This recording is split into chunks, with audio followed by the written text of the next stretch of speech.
Very good morning, ladies and gentlemen. Thank you very much for being part of this very special panel discussion. These are extremely exciting times for real estate in India. Challenging times, perhaps, is the way I look at it. And a lot of that will unfold in the coming months that we are going to see. So we thought it makes a lot of sense that this prestigious event, the real estate investment world, should perhaps step back a little and try and get some sense of what's really going on in this market. I think most of you would be interested in knowing from various perspectives as to where are we really headed as far as the Indian real estate market is concerned.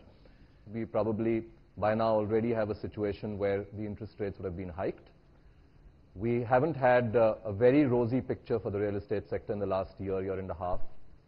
We've had banks led by the central bank raising rates, and that has to a large extent dampened demand for home loans, and that's something I'd like to get the panelists to talk about. We've also had a situation where overseas debt borrowings of real estate developers have been curbed. It perhaps seems like the government is attacking the demand side of it, but little is being done on the supply side. So how is the real estate sector really going to balance between these two? Perhaps for some time, because of a lack of supply, you're going to continue to see prices remaining firm, but is that going to last? And for how long, if it does? That's something that I'm going to try and get out of the panelists here today. Well, the panelists need no introduction. The two gentlemen here are both, they're not just developers, they are icons, really, as far as the Indian real estate sector is concerned.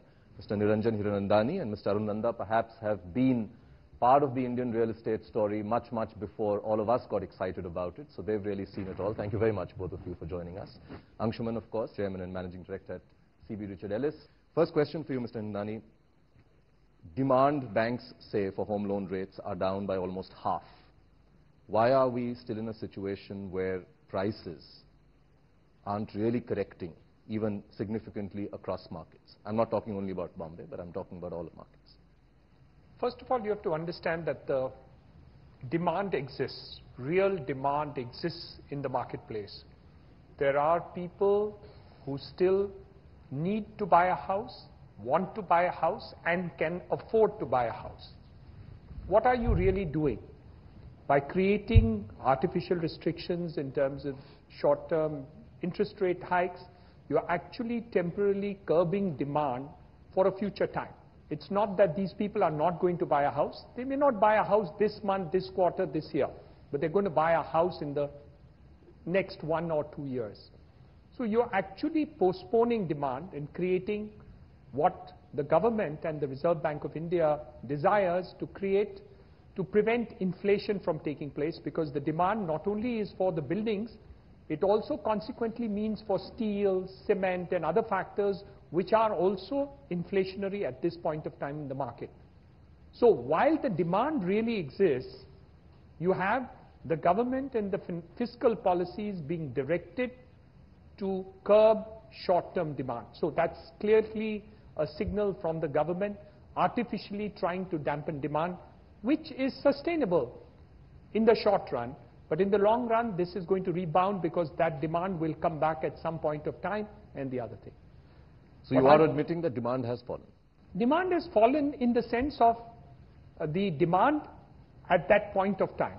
But the demand has not disappeared. We still have large amount of inquiries of people who say, okay, we want to buy, but today may not be the right time to buy. We may buy it after a month or two. So but prices don't seem to be falling at all. Yeah, that's the other story. That's exactly what I was coming to. You see, while the demand has gone up tremendously because of the prosperity, growth story of India, the supply has certainly not kept up pace with demand. So though you see increased amount of construction across the country, if you really look at the kind of demand that we have, we've still not been able to pace with it. But at the micro level, you do see a disparity where you find there's a slight oversupply here, whether it is residential, whether it's commercial, whether it's retail, whether it's malls, whether it's etc. So, like for instance, hotels in Bangalore was a gross undersupply. We're getting some sort of oversupply coming in the next 12 months, But in reality, we still need a huge amount of demand still to come into Bangalore if at the macro level we're going to do it. So you're going to have a short-term oversupply, but not really oversupply over a period of time.